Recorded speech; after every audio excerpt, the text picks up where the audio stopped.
Okay. Welcome, both those of you that are live and those on Zoom. Welcome to the Virginia Institute of Marine Science. My name is Mark Lukenbach. I'm the Associate Dean for Research and Advisory Services, and have had the pleasure, I think that's the right word, Ellen, of serving. It is the pleasure of serving on the Technical Advisory Committee for the Coastal Resilience Master Plan. So I've been involved in it. I realize we've got a small group here and a small group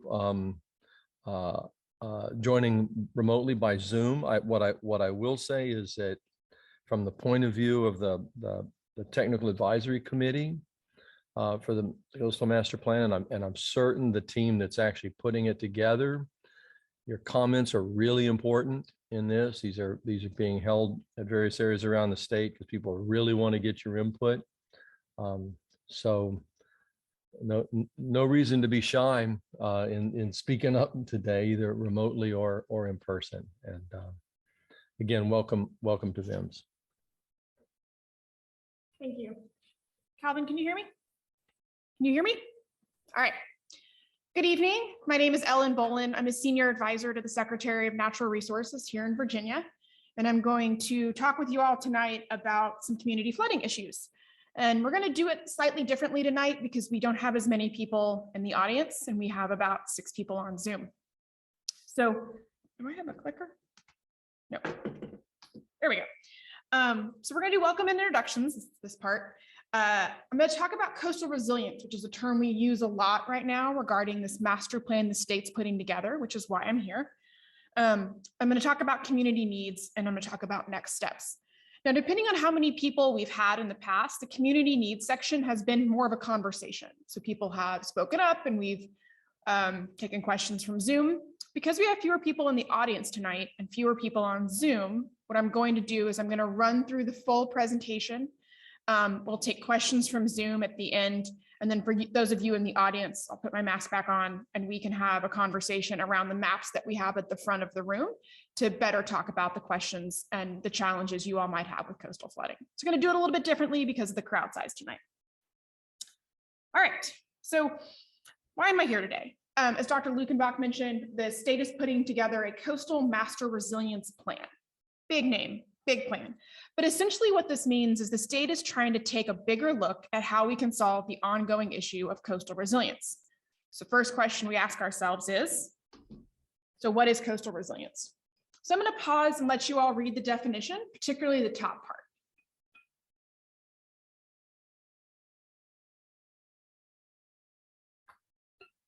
And what I want to focus on tonight in this definition of coastal resilience, really focusing on the communities part, is how we anticipate, prepare for, and respond to hazards, which I'll also define in a minute. So anticipate, what is this going to look like over the next 40 years? Prepare for, so what are some of the things that we can do in advance? How do we respond to it? So we're going to talk about disaster preparedness. Not as much recover. That is something that we are still working on, but we're going to talk about today, which is anticipate, prepare for, and respond to. So hazards. The terms we use a lot on this is coastal resilience, which we just looked at, and coastal flood hazards. There are 3 main kinds of coastal flood hazards. A lot of these will probably be very familiar to you all. So the first one is tidal flooding. This is for what we refer to as nuisance flooding, although that can be a bit of a misnomer because if you can't get to work, it's probably more than a nuisance to you. This is typically flooding that you see at high tides, typically doesn't have that bad of impacts to people, typically not a huge safety issue. Storm surge flooding. So anybody that's been in Virginia during a storm, hurricane or otherwise, knows what this looks like. It's a lot of water coming on shore from a storm. It's typically can be exacerbated, made worse by high tide. And this is where you can get a lot of water coming in a short amount of time. The third issue is rainfall flooding. So this is flash floods. So this is when you have a lot of water that comes down all at once and it has no place to go. And so typically you see this in areas where you have a lot of hardened ground cover pavement that's impervious, the water has no place to go, water comes down, needs a place to move, and it moves through very quickly. And this often can be catastrophic to neighborhoods and communities. For those of you who remember Humphrey County, Tennessee in August, it was rainfall flooding, it's flash flooding that caused those fatalities. So those are the 3 types of flood hazards. So the challenge, again, why are we here? What does this mean for the Commonwealth?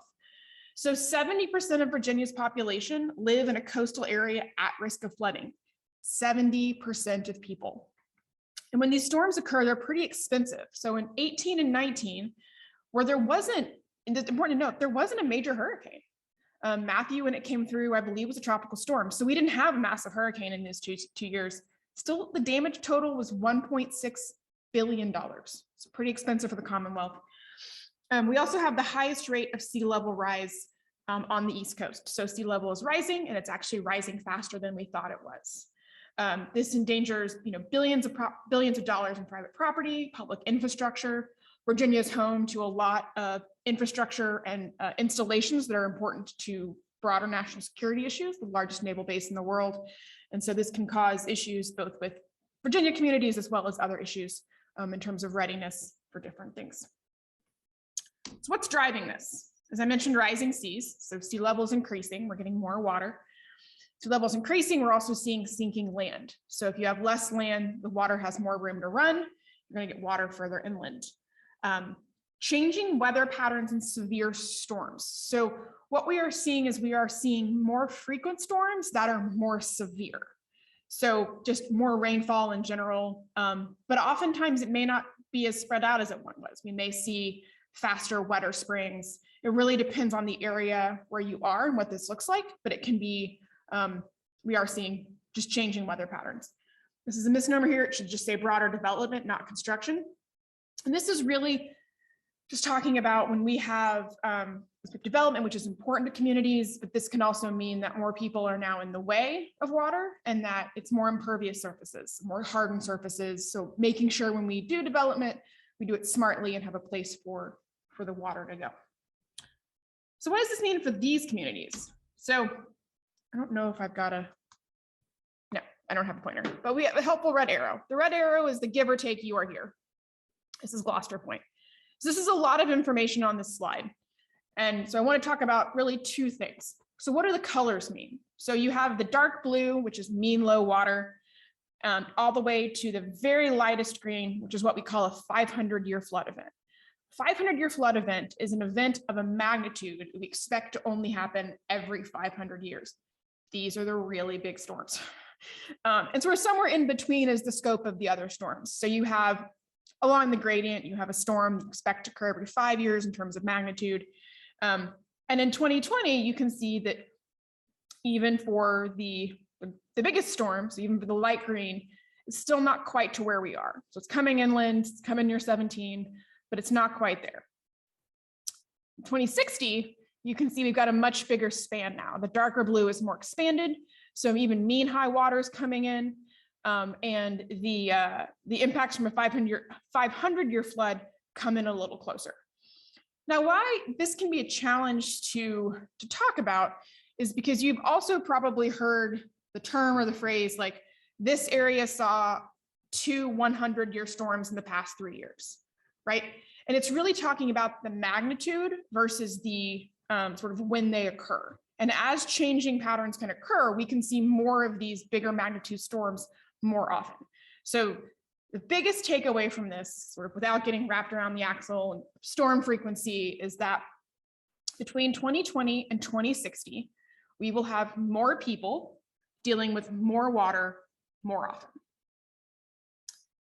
And so we have a slightly different look at this. This is community exposure to coastal flood hazards. So this is the squares and the dark colors represent a higher density of community assets. So homes, businesses, local governments. So the dark orange are places that are vulnerable to coastal flooding. So red arrow, you are here.